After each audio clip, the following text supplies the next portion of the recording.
పాలను చోరీ చేస్తున్న యువకుడు తన గుట్టు రెట్టవడంతో వాగులో దూకి ఆత్మహత్యకు పాల్పడ్డాడు. సంగారెడ్డి జిల్లా చింతకుంట శివారులో ఈ ఘటన చోటు చేసుకుంది.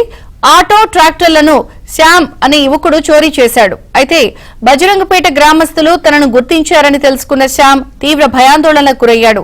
తల్లిని తీసుకుని బజరంగపేట గ్రామానికి వెళ్లే క్రమంలో మంజీరా వంతెన వద్ద బైక్ ఆపి వాగులోకి దూకాడు. కొడుకును రక్షించుకునే క్రమంలో తల్లి కూడా నీటిలోకి దూకేసింది. స్థానికులు పోలీసులకు సమాచారం ఇవ్వడంతో గాలింపు చర్యలు చేపట్టారు.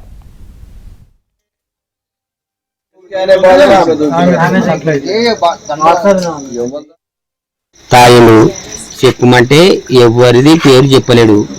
ఎవరు దాయచ్చిర్రంటే ముందుగా ఫస్ట్ చెప్తేనేమో జయపడికించి ఊళ్ళోకి వచ్చిన దాకా నలుగురు పేరు చెప్పిండు.